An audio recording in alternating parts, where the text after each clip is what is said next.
열방을 제자 삼는 주님의 제자들을 꿈꾸는 돌단 침례교회입니다.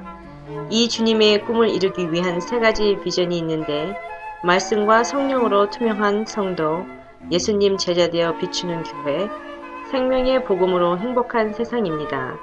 이 비전을 통해서 주님의 명령에 순종하는 삶을 살면서 동시에 예수님의 재림과 성도의 부활을 소망하는 아름다운 공동체입니다. 오늘 주시는 생명의 말씀을 통해 새로워지고 다시 회복되며 믿음을 더 뿌리내리는 은혜의 시간이 되시길 기도드립니다. 오늘은 사무엘하 13장 1절에서 22절까지의 말씀을 통해서 심은 대로 거둡니다 라는 말씀의 제목으로 은혜를 나누기를 원합니다. 심은 대로 거둡니다. 너무나 당연한 이치죠. 그럼에도 불구하고 성경에서는 이 말씀이 어떻게 드러나 있는지 우리가 교훈을 받기를 원합니다. 어떤 사람이 자동차를 몰고 가다가 교통경찰관한테 걸렸습니다. 과속입니다. 운전하던 사람은 자신도 모르게 제가 술 한잔을 했더니 정신이 없었습니다. 그랬더니 경찰관은요, 음주운전을 주갑니다 말했습니다. 그 옆에 있던 아내가 또 깜짝 놀라서 자기도 모르게 이 사람이요, 무면허라 면허가 없어서 맨정신으로는요 겁이 나서 운전을 못해요. 그랬더니 경찰관은 무면허 운전은 노출합니다. 그랬더니 뒤에 앉아있던 이제 장모가 깜짝 놀라서 또 자기도 모르게 말을 합니다. 그것 봐라, 자동차를 훔쳐 타고 다니니까 오래 못 가잖냐 그랬다고 그럽니다. 그래서 경찰관은 자동차 훔친 죄로 체포하겠습니다. 그래서 그 자리에서 그 운전사는 붙잡혀 갔다고 합니다. 여러분, 이 이야기를 들어보면 어떤 생각이 드십니까? 저는요, 죄는 결국 드러난다. 실수로 드러나든 누가 조사해서 잡혀가든 죄는 결국은 드러나게 되어 있다는 것이죠. 그리고 그 죄에 대한 결과도 누가 책임지는가? 바로 죄진 사람이 책임지게 되어 있다는 것이죠. 사람들은 어떻게 보통 생각합니까? 그런 경향이 있는 것 같아요. 완전 범죄를 생각을 하는 것 같습니다. 아무도 모를 거야. 나만 알지.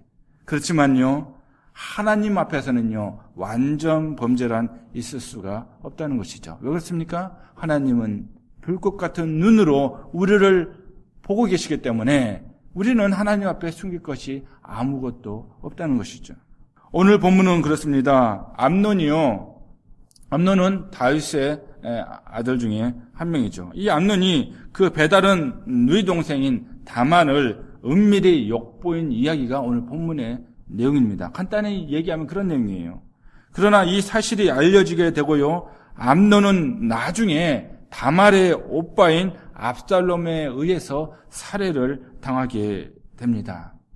그래서 이런 이야기 가운데 이 이면에 있는 것을 우리가 생각을 해야 되는데, 이 이면에 있는 성경적인 원리를 우리가 묵상하고자 합니다. 우리는 때로는요, 하나님의 은혜, 그리고 죄사함의 은혜, 이런 것들을 얘기하는데 뭔가 좀 균형 잡히지 못한 생각을 갖고 있는 경우가 있는 것 같습니다. 주님께서 우리의 죄를 사해 주십니다. 은혜입니다. 그런데요, 뭔가 오해를 하고 있는데 그것이 무엇인가? 죄를 짓고 하나님께 회개하면요, 죄의 결과도 완전히 사라질 것이다 하는 오해가 있다는 것입니다. 어떤 오해가 있다고요? 우리가 죄를 짓고 하나님께 회개하면요, 죄의 결과도 없어진다, 사라진다, 그러한 오해가 있다는 거예요. 예를 들면요, 어떤 사람이 1억을 빌렸어요. 그런데요, 이 사람의 나쁜 마음이 들어서 그것을 떼먹고 도망을 갔습니다. 그런데 1억이나 떼먹고 도망가니까 자꾸 이 사람 마음속에는 죄책감이 드는 거예요. 잠도 못 자겠어요. 그래서 이 사람이요, 나중에 회개를 합니다. 제가 잘못했습니다. 여러분, 그러면요, 그 사람이 1억을 빚지고 떼먹고 도망갔다고 했죠. 그러면 그 1억의 빚이 사라지는 것입니까? 없어지는 거예요? 아니요. 1억의 빚은 그대로 계속 남아 있습니다. 어떤 문제로요? 해결할 문제로 남아 있다는 거예요. 물론 상대방이요, 회개했으니까, 이 사람이 진심으로 회개하는구나. 그 사람이 삭감을 해주고, 그리고 탕감을 해주면, 그거 감사한 거죠. 그러기 전에는요, 이 문제는 해결할 문제로 여전히 남아 있다는 거예요. 죄의 결과는 남아 있다는 것입니다. 그래서 죄에 대한 성경적인 원리는 무엇인가? 우리가 죄를 짓습니다. 하나님께 회개를 합니다. 그런데요, 하나님께서 그 죄를 용서해 주세요. 그 사실은 맞습니다. 그렇지만요, 죄의 결과는 남아 있다는 거예요. 이 땅에 사는 동안은 어쩔 수가 없다는 것입니다. 이것이 무엇입니까? 하나님께 용서받지만 죄의 결과는 남아있다는 거, 바로 심은 대로 거둔다는 원리라는 거예요. 이게 성경적인 원리라는 것입니다. 그 결과도 다 사라졌으면 좋겠어요. 그렇지만 어쩔 수 없다는 것입니다. 남아있다는 거예요. 그래서 하나님으로부터 죄 용서 받았다는 것은요, 하나님께서 더 이상 그 죄에 대해서 묻지 않겠다는 것이고, 더 이상 묻지 않겠다는 거예요. 다시는 그 죄를 짓지 말라는 것입니다. 그리고 참으로 회개한 사람은 어떤 자세를 갖는지 아십니까? 그 죄의 결과, 죄의 대가를 달게 받겠다는 마음 자세를 갖는 것을 볼 수 있다는 것이죠. 그것을 결과까지도 받아들일 마음의 준비가 되어 있습니다. 이것이 진심으로 회개한 사람의 모습이라는 것이죠. 그래서요, 우리가 다윗을 보면 잘 알 수가 있는데요, 다윗이 범죄를 저질렀죠. 참으로 그러한 하나님의 사람도 죄를 저질렀습니다. 밧세바를 간음했죠. 또한 그 남편도 죽였습니다. 전쟁터에 몰아놓고 죽였습니다. 그 이후에 이 다윗의 모습을 통해서 어떤 모습을 볼 수 있습니까? 다시는 그런 죄를 짓지 않습니다. 그리고 밧세바로부터 얻은 아기가 죽기도 합니다. 그로 인해서 다윗이 어떻게 합니까? 원망했습니까? 불평했습니까? 아니요. 다윗은요, 그 사랑하는 아기가 죽은 다음에는요, 그 죄는 물론 금식하며 기도했어요. 하나님, 되도록이면 내가 죄 졌으니까 이 아이 살려달라고. 근데 그 아이가 결국 죽었어요. 그 다음 어떻게 합니까? 그가 온 매무새를 아주 단정히 입습니다. 아주 깨끗한 용모로 언제 그런 일이 있었냐 싶을 정도로 그가 단정한 옷 매무새를 하는 것을 우리가 성경에서 발견할 수 있다는 것이죠. 이거 무엇입니까? 내가 죄의 대가는 달게 받겠습니다 하는 다윗의 모습이었다는 것이죠. 그래서 다윗 왕은요, 자신이 그 심은 대로 거두었고요, 그것을 하나님께 온전히 인정하는 모습을 통해서 우리가 배울 것들이 있다는 것입니다. 하나님께서는 그 밧세바 사건의 그 죄를 지은 그 다윗을 용서해 주셨습니다. 그리고 그 심은 죄의 결과에 대해서도 예고를 해 주셨습니다. 이게 나단 선지자를 통해서 예언을 해 주셨는데요. 우리가 오늘 13장을 읽었지만은 12장에 보면 그 내용이 나와 있습니다. 12장 13절 말씀 보시면요, 다윗이 나단에게 이르되 내가 여호와께 죄를 범하였노라 하매 나단이 다윗에게 말하되 여호와께서도 당신의 죄를 사하셨나니 당신이 죽지 아니하려니와. 자, 하나님께서 분명히 용서해 주셨다고 말씀했죠. 용서하신 거예요, 그러면. 그리고 죽지 아니하려니와, 죽지 않는다고 말씀하셨습니다. 근데 사실 다윗의 죄는 죽을 죄였어요. 죽을 죄였습니다. 하나님의 영광을 가리면요, 그 결과는 사람이 죽을 수도 있다는 것이죠. 얼마나 다윗이 하나님의 그 영광을 입었습니까? 좀 하나님의 힘으로 그 골리앗을 넘어뜨렸습니다. 그러면서 하나님으로부터 기름 부음 받는 사람이었어요. 그럼에도 불구하고 그가 죄를 지었습니다. 하나님의 영광을 가리는 것입니다. 하나님의 영광에 먹칠을 했습니다. 이것은 죽을 죄예요. 신약에도 그런 내용이 나오는데요. 사도행전 12장 23절을 보면요, 헤롯 왕이 나옵니다. 헤롯 왕이요, 백성들을 향해서 정말 굉장히 연설을 잘합니다. 달변을 쏟아내었던 것 같아요. 그러니까 사람들이 그 말씀을 듣고 있다가 이 헤롯 왕을 향해서 어떻게 얘기합니까? 신이다. 그 정도로 이 헤롯 왕이 그 사람들 앞에 이야기를 굉장히 연설을 잘했던 것 같습니다. 그런데요, 그 얘기를 듣고 신이다. 백성들이 신이다 그러니까 이 헤롯 왕은요 하나님께 영광을 돌려야 되는데 그러지 않고 우쭐댔습니다. 이 교만해졌던 것 같아요. 그러니까 성경에 보니까 어떻게 죽었다고요? 충이 먹어 죽으니라. 그 정확히 어떻게 죽었는지는 잘 알 수 없어요. 어떤 질병인지 갑자기 급사를 했는지 안에 내부적인 어떤 질병이 갑자기 이렇게 드러난 건지 발작을 한 건지 어떻게 하여튼간 그 순간 충이 먹어 죽으니라. 이 벌레에 먹혀 죽는 참변을 그가 당했습니다. 그 이유를 성경은 어떻게 얘기하고 있는가? 그가 하나님께 영광을 돌리지 않았기 때문이라고 분명히 말씀하고 있다는 것이죠. 그와 같이 하나님의 영광을 가리는 죄를 다윗이 지었지만요, 그는 죽음만은 면했습니다. 이것도 하나님의 은혜죠. 그런데요, 죄의 결과가 예고가 되어집니다. 죄의 결과는 남아있어요. 그 용서를 받았지만요, 죄의 결과는 예고가 되는데 12장 10절 말씀에 이렇게 말씀하고 있습니다. 이제 내가 나를 업신 여기고 햇사람 우리아의 아내를 빼앗아 내 아내로 삼았은즉 칼이 내 집에서 영원토록 떠나지 아니하리라 하셨고, 무엇이 영원토록 떠나지 않는다고요? 칼이 내 집에서 영원토록 떠나지 아니하리라. 죄의 결과입니다. 분명히 용서하셨어요. 살려주셨습니다. 그건 맞습니다. 그런데 결과는 어떻게 해요? 남아 있어요. 심은 대로 거두게 된다는 것이죠. 다윗은 자신이 저지른 죄의 결과들을 이 땅에서 거두게 됩니다. 가정에서 잘못 심은 것을요, 가정에서 그 결과를 거두게 된다는 것이죠. 12장 11절 말씀 보시면요, 이렇게 말씀하고 있습니다. 여호와께서 또 이와 같이 이르시기를, 보라, 내가 너와 내 집에 재앙을 일으키고 내가 내 눈앞에서 내 아내를 빼앗아 내 이웃들에게 주리니 그 사람들이 내 아내들과 더불어 백주에 동침하리라. 예언입니다. 그런데 이 모든 것들이 다 이루어지게 됩니다. 다윗이 잘못 심은 죄가 무엇이었습니까? 두 가지입니다. 성적인 간음이었고 첫 번째가, 두 번째는 살인이었습니다.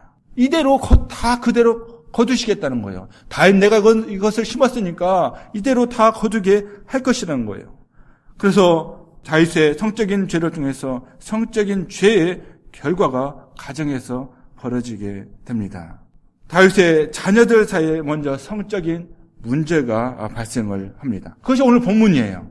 그것이 오늘 본문인데, 다윗의 셋째 아들인 압살롬에게 여동생 다말이 있었습니다. 그런데 이복 형제인 암논이 다말을 무척 짝사랑하게 됩니다. 이 상사병이 걸릴 정도로, 아플 정도로 짝사랑을 하게 됩니다. 그래서 암논은요, 아픈 척 하면서 다말을 그의 침실로 불러들이게 됩니다. 그리고 강제로 범하게 돼요. 이와 같은 근친상간은요, 이스라엘 율법에도 허용하지 않는 것입니다. 그래서 다말이 그 사실을 말하지만 힘이 센 암논에게 강제로 당하고 맙니다. 그것이 오늘 본문에 나와 있습니다. 또한 두 번째로 성적인 죄에 대한 결과가 나오는데요, 다윗의 아내들이 부도덕한 성적인 관계를 갖게 될 것이라고 나단 선지자는 예언을 합니다. 다윗이 은밀하게 이 밧세바를 불려들어서 간음을 했다면 그의 처절은요, 은밀한 가운데가 아니고 백주 대낮에 그러한 일을 당하게 될 것이라고 말씀을 합니다. 다윗 왕의 아들인 압살롬은 반란을 일으키게 됩니다. 다윗은 예루살렘 성을 떠나서 피신하게 되죠. 그가 힘이 없어서 피하는 게 아니에요. 힘이 있지만 아들이 반란을 일으켰기 때문에 그 성을 비워줍니다.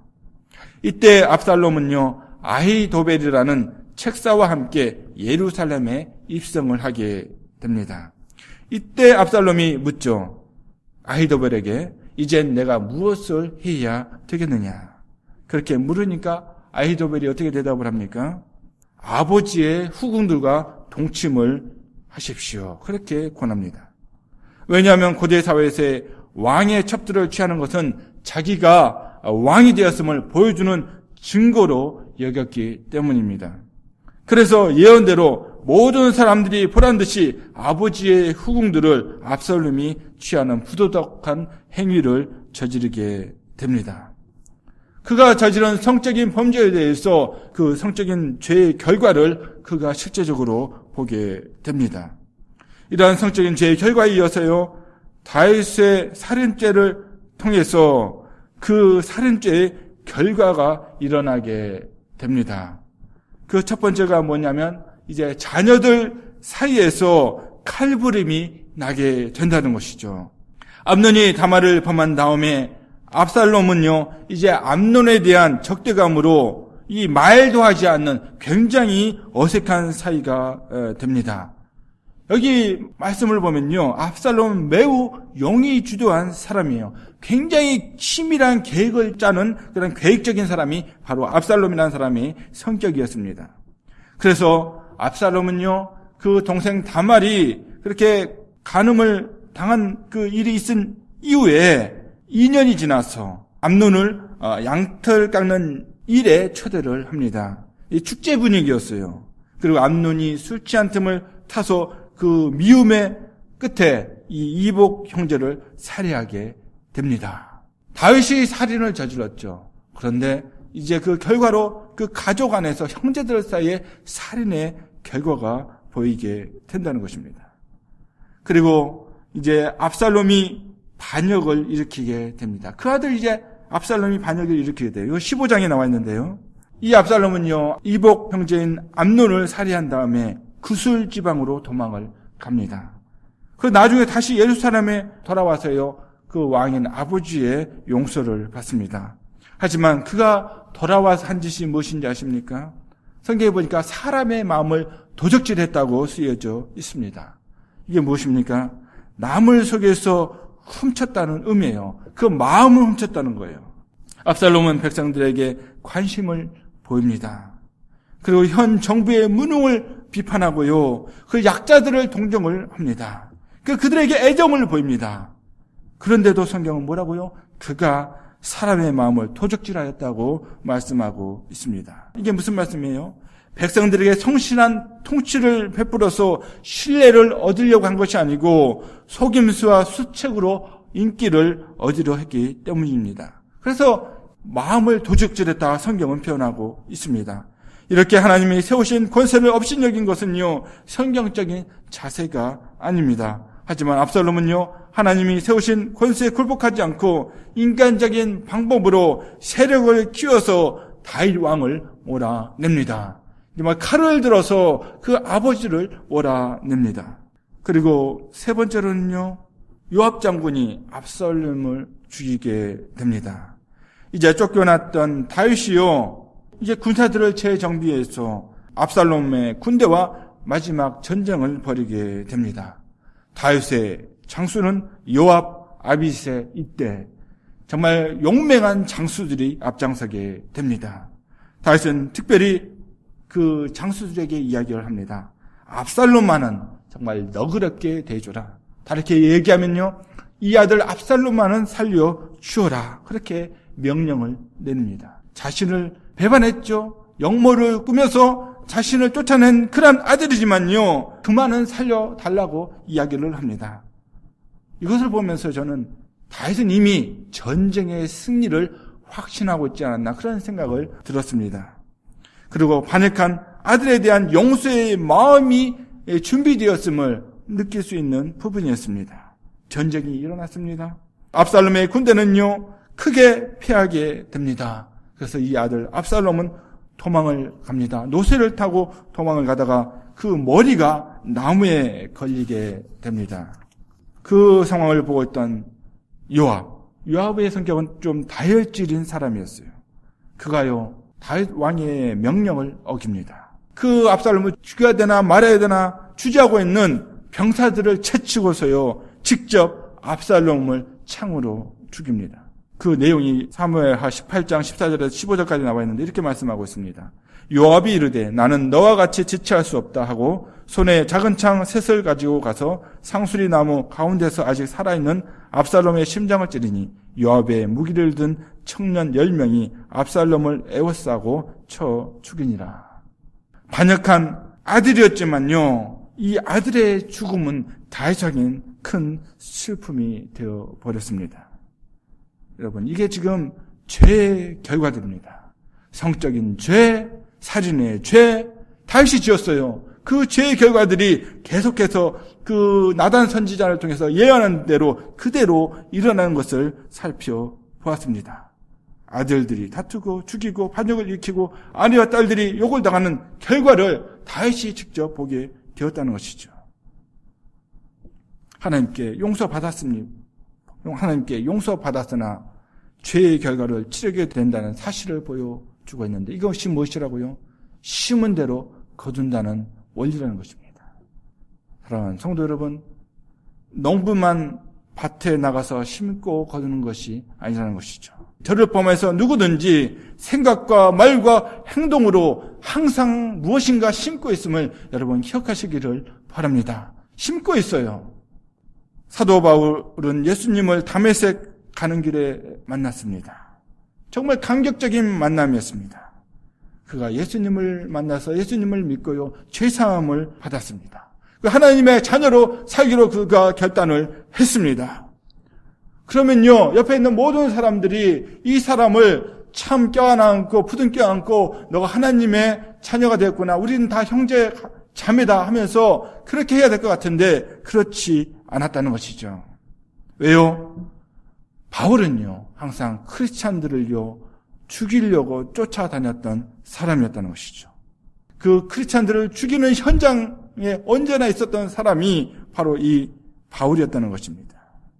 그래서요, 그 결과가 어떻습니까? 핍박한 그 죄의 결과로 그가 회심은 했지만요, 그가 회심한 이후에 즉각적으로 제자들이 그를 환영하지를 못했다는 것입니다. 제자들로부터 의심을 받았고요, 강한 불신을 그가 받게 됩니다. 그가 회심하자마자 하나님의 사역에 그대로 투입이 되지를 못합니다. 그가 변해서 예수님이 하나님의 아들이심을 전했어도 그 결과는요, 냉담했다는 것입니다. 이게 무엇입니까? 심은 대로 거둔다는 거예요. 물론 그 나중에 다른 사도들의 인정을 받아서 놀라운 사역을 펼쳐 나가죠. 그렇지만 처음에는요, 그가 지은 죄의 결과를 받게 된다는데 그게 뭐예요? 그 소외감을 느끼는 그 소외감, 따돌림, 그런 것을 그가 받게 되었다는 것입니다. 그래서 우리는요, 매일의 삶 가운데서 무엇을 심고 무엇을 또한 심지 말아야 할 것인가를 참으로 우리가 생각하며 살아야 될 줄 믿습니다. 왜요? 계속 반복해서 말씀드립니다. 무엇을 심든지 그대로 거둔다는 것은 바로 성경의 원리이기 때문입니다. 그래서 우리가 심지 말아야 할 것은 무엇입니까? 나의 옛 습관들, 하나님을 알지도 못하고 하나님이 내 마음 가운데 없을 때 나오는 그런 육신적인 말과 행동들을 우리가 심지 말아야 합니다. 로마서 1장 28절부터 31절까지 함께 읽겠습니다. 시작. 또한 그들이 마음에 하나님 두기를 싫어하며 하나님께서 그들을 그 상실한 마음대로 내버려 두사 합당하지 못한 일을 하게 하셨으니 곧 모든 불의, 추악, 탐욕, 악의가 가득한 자요, 시기, 살인, 분쟁, 사기, 악독이 가득한 자요, 수근수근하는 자요, 비방하는 자요, 하나님께서 미워하시는 자요, 능욕하는 자요, 교만한 자요, 자랑하는 자요, 악을 도모하는 자요, 부모를 거역하는 자요, 우매한 자요, 배약하는 자요, 무적한 자요, 무자비한 자라. 아멘. 이게 뭐라고요? 우리가 심지 말아야 될 그런 것들이라는 것입니다. 쭉 나열되어 있습니다. 이외의 것도 뭐 더 있을 수도 있겠죠. 그렇지만 이런 것들은요, 분명히 우리가 신앙생활하는 가운데 하나님 이러한 것들은 더 이상 심지 않도록 주님 도와주시옵소서 하며 기도하며 살아야 될 내용이라는 것이죠. 이러한 것들은 이제 점점 사라져야 돼요. 나의 삶 가운데서 이런 모습은요, 점점 더 자취를 감춰야 될 모습이라는 것입니다. 그러면 우리의 삶 가운데 심어야 될 것은 무엇입니까? 바로 우리는 영적인 것들을 심어야 될 줄 믿습니다. 우리는 선하고 영적인 것에 더 지혜롭게 그런 것들을 심으며 살아야 될 줄 믿습니다. 그 영적인 것들은 보이지가 않습니다. 그건 무엇입니까? 바로 성령 충만한 가운데 우리에게 허락하시는 그리스도인의 인격을 닮은 그런 것들을 우리가 심어야 될 줄 믿습니다. 야고보서 3장 17절부터 18절까지의 말씀 읽겠습니다. 시작. 오직 위로부터 난 씨에는 첫째 성결하고 다음에 화평하고 관용하고 양순하며 긍휼과 선한 열매가 가득하고 편견과 거짓이 없나니 화평하게 하는 자들은 화평으로 심어 의의 열매를 거두느니라. 아멘. 자, 여기 보면요, 특히 화평을 강조하고 있음을 주목할 필요가 있습니다. 화평을 우리가 심어야 합니다. 예수님을 본받아야 됩니다. 예수님께서는요, 이 땅 가운데 오셨습니다. 어떻게 해요? 화목제물로 이 땅 가운데 오셨어요. 누구를 화해시키시려고요? 바로 하나님과 인간들의 깨어진 관계를 화목시키시려고 이 땅에 예수님께서 오신 줄 믿습니다. 여러분, 그 본을 받아서 우리가 이런 화평의 관계를 이루는 피스메이커가 우리가 되어야 될 줄 믿습니다. 최선의 피스메이커는요, 다툼 있는 사람들을 예수님께로 향하도록 하는 사람이 바로 최선의 피스메이커입니다. 하나님과 관계 회복이 이루어지면요, 사람과의 관계도 이루어질 수 있기 때문입니다. 누군가가 다투고 있습니까? 누군가 그 삶 가운데 하나님께서 원하지 않는 것을 심고 있습니까? 그렇다면요, 먼저 최선의 피스메이커가 되고 싶다면 바로 그 사람이 하나님께 먼저 갈 수 있도록, 하나님과 먼저 화목할 수 있도록 도와주는 것이 최선의 피스메이커임을 여러분 기억하시길 바랍니다. 뭐 얘기는 다 들어줄 수 있겠죠. 그러면서 이게 옳다, 저게 뭐 틀리다 얘기할 수 있을 거예요. 그렇지만 그 이전에 더 중요한 것은요, 그 당사자가, 그 상대방이 먼저 하나님과 먼저 화목을 이룰 수 있도록 도와주면요, 그 사람이 바로 그 가운데 바로 삶의 문제들을 하나하나 해결해 가는데 가장 큰 도움이 될 줄 믿습니다. 그런 관계를 이룰 수 있도록 도와줘야 돼요. 왜요? 바로 예수 그리스도께서 그러한 일을 이루셨기 때문입니다. 그래서 오늘부터요, 죽고 사는 문제가 아니라 우리가 서로 양보를 해야 돼요. 이해를 해야 됩니다. 그러면서 이런 고백을 했으면 좋겠습니다. 형제님, 자매님, 아니면 또 집사님, 또 이름을 부르면서 얘기를 하잖아요. 그러면 참 좋은 생각이십니다. 틀린 생각일 수도 있어요. 아닐 수도 있습니다. 억지로 하는 얘기 아니에요. 근데 조금이라도 좋은 것 같으면요, 좋다는 말보다는 참 좋은 생각이십니다. 그렇게 얘기해주면 더 위로가 된다는 거예요. 그리고 그 이전에요, 또한 이렇게도 얘기할 수 있을 거예요. 형제님, 자매님, 그러시군요.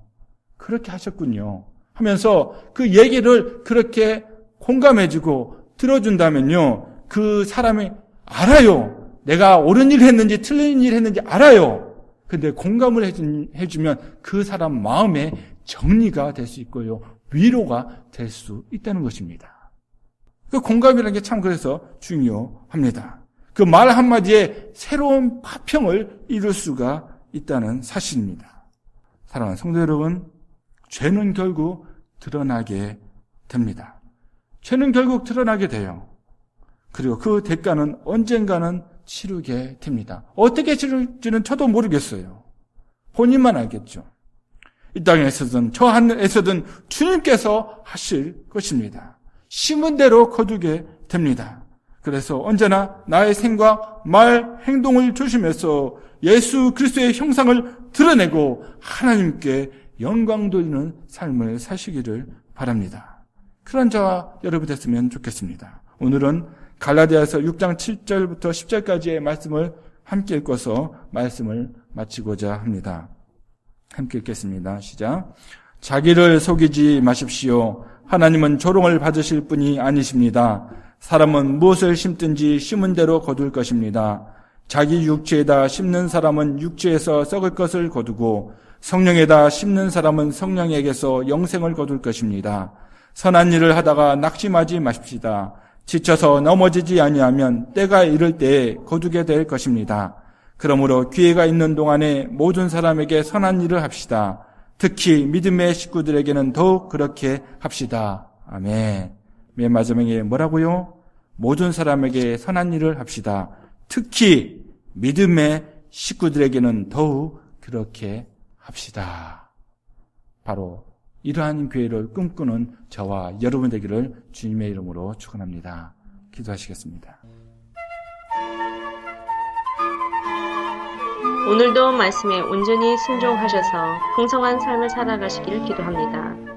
열방을 제자 삼는 주님의 제자들 돌단 침례교회 예배 시간 말씀이었습니다. 사랑합니다. 축복합니다.